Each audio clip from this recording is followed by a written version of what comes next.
pala ng view dito. Tamang-tama, hindi maingay, makakapag-review tayo ng maayos. Halika. View na tayo. Nasaan pala si Mariel? Ando, nagpaiwan. Inutusan ng kayong nanay pagbili ng merienda. Kaya mag-ibig.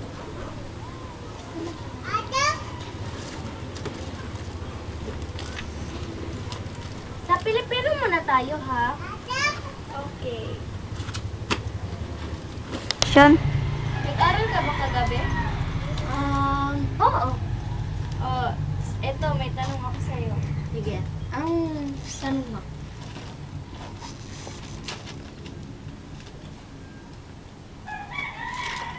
Magbigay ka ng halimbawa ng kasabihan. Ang kasabihan? Teka lang, parang wala akong alam dyan eh. Teka lang.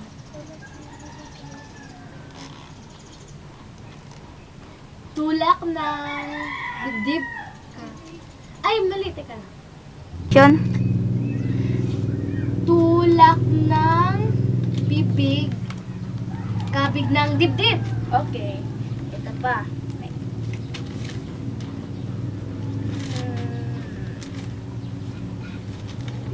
Wait lang. Sa isang nayon, hindi pala to.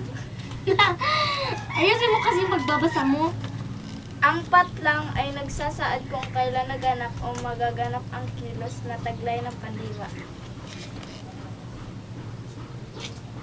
Ah, parang alam ko yan. Teka lang. Pang-abay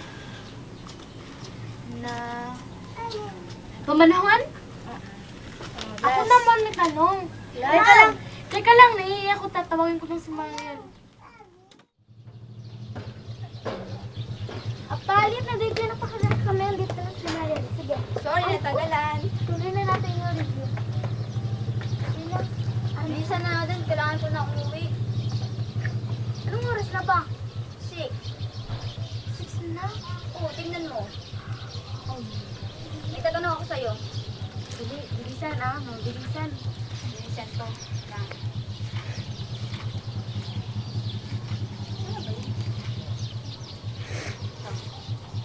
Ang patlang ay uri na nagpaaralan ng pagmamahal.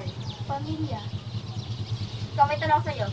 Bakit kailangan bigyan ng magulang ang kanilang anak ng edukasyon?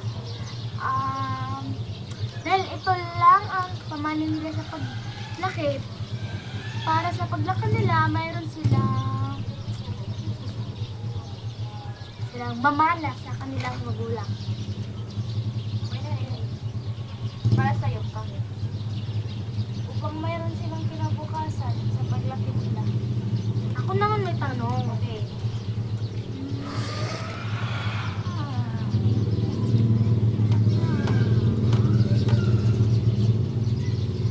Ang black na tradisyon ay mga pahayag na kadalasang nagtataglay ng sukat at tuba.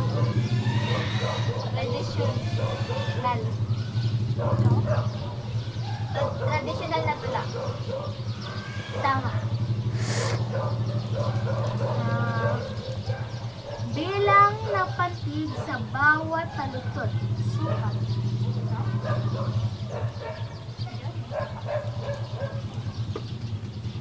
Ito, ano ang alamat? Ito, alamat. Pinagmulan ng mga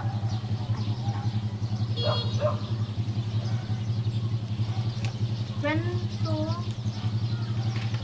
Kwento tungkol sa mga bagay. Yun. Tungkol. Isang kwento tungkol sa mga tungkol sa pinagmulan ng mga bagay-bagay. Ano ba yan? Oo, yun. Ikaw naman, buha ka na tayo. Ito.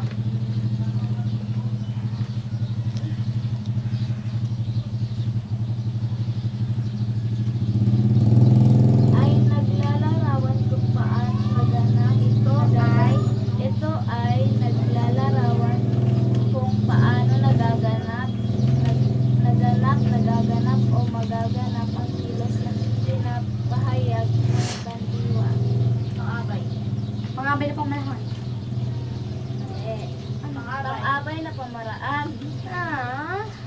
pa.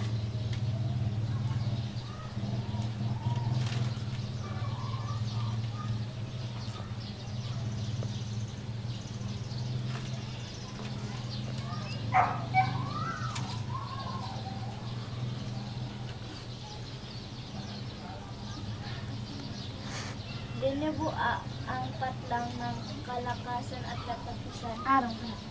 Wakas! Ikaw? Okay. Ikaw naman. Ikaw naman magtatanong. Ano ba yan? Ang boring. Tayo lang tatlo. Paano kasi yung iba nating mga kasama ayaw sumama? Lalo na yung mga boys. Tama.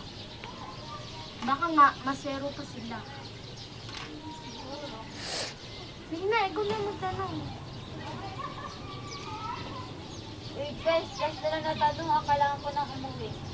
Okay. Kasi kanina na-fitness na lang sa akin.